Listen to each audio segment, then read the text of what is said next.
Bought an electric or a plug-in hybrid, and now what? Let's get into it.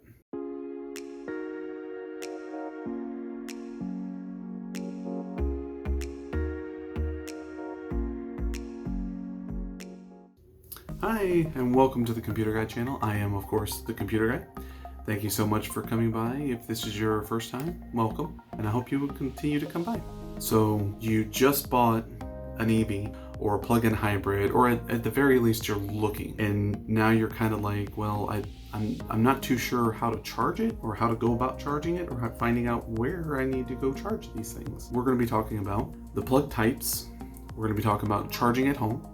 We're going to be talking about charging in public, and then wrapping up with some tips, some apps and stuff like that are going to help with these things. So let's get started with this. So there's going to be 4 different types of plugs, basic plugs for EV or plug-in hybrids. Now, as I say this, because it's important that you understand what type of plug your vehicle has is going to depend on which one you're going to need to charge with.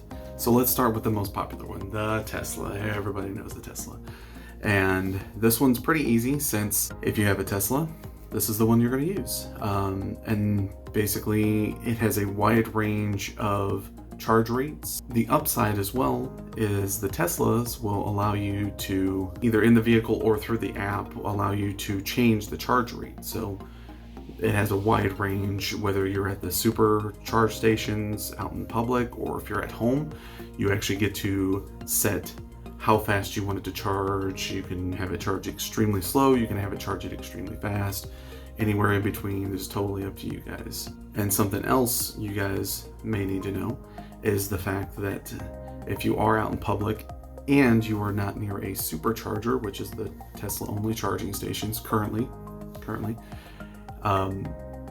that the Tesla charging plugs are also compatible with the next one we're going to talk about, which is the J1772, with a special adapter, of course. The J1772 is the most universal plug.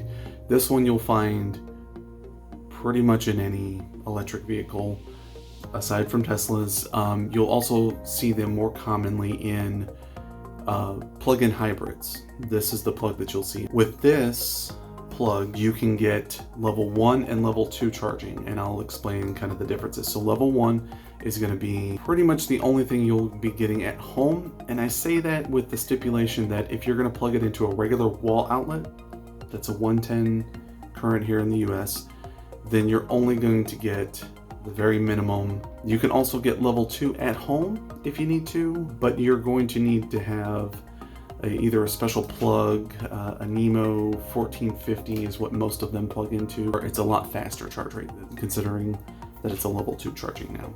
And again, this is for at home. You will come across some of these out in the public, but we'll talk about that here in a minute. Just know that this plug may have a pretty large range of charging rates, so I want you guys to keep that in mind. And the next plug we're going to talk about is the CHAdeMO, is how it's pronounced. One of the first fast charging or level 3 charging plugs. In the US, it's starting to kind of phase out a little bit, only because there's another standard, and we'll talk about that here in a minute, that's kind of replacing it. Here in the US, we are actually starting to phase these out. Not to say that we're going to lose these completely, but these are fast chargers, separate plugs, and as you can see from the pictures, they are a completely different plug type than the ones we talked about before. The standard that is going to be replacing this, and in fact has already started to take place in a lot of vehicles that are coming out now, is the CCS, and that stands for the Combined Charging Station. And the reason why they call it that is because essentially it uses the J1772 plug primary to send the data and stuff, with 2 extra poles underneath that for DC fast charging. So this is considered a level 3 fast charger, and the reason why it's also kind of phasing out the CHAdeMO is because this standard, as of right now, can go up to 350 kilowatts of charging rate. That's That's quite a bit. Let's talk about where can you charge. So obviously you've got at home. Most vehicles come with a home charger with the vehicle. I believe Teslas do as well, with an option to add in that you can have a Tesla technician come out and install an actual 240 volt system in your garage outside. I don't know what their qualifications are. That could be an option as well. This way, if you want a fast charger at home, you could do it. For most other people, we are looking at probably 110. That's about a regular standard outlet. That's probably going to take a while, and I don't want to deter people from using this method. Realistically, you're going to drive to and from work, you come home, you plug it in. The next morning, you may be fully charged, or at least more than well enough to get to and from work again. So maybe even go to the grocery store afterwards. So, but computer guy, what if I live in an apartment? I can't charge at home easily. Am I SOL? No. Even if you live in an apartment, no, you're not.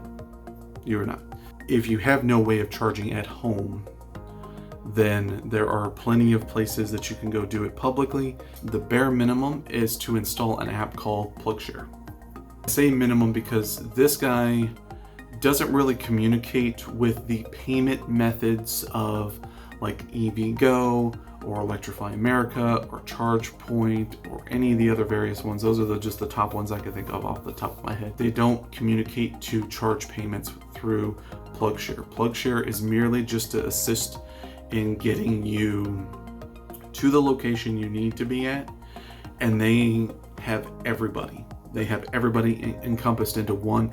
This way, if you need to charge at an EVgo, but then you're closer to an Electrify America and you really need to charge, use PlugShare to find out what's a better spot to charge at. And you may even find that Electrify America that you're closer to might be a cheaper option too. So something to think about. This isn't going to be a guide to set up PlugShare, but it's relatively straightforward. One of the steps is what vehicle you use, and that'll help you determine, well, what plugs can I use. And again, PlugShare helps that immensely, because if you tell it's a hybrid, oh well, we know we don't need to show you CHAdeMO charging station, Tesla charging stations, CCS charging stations. We don't need to show you any of those.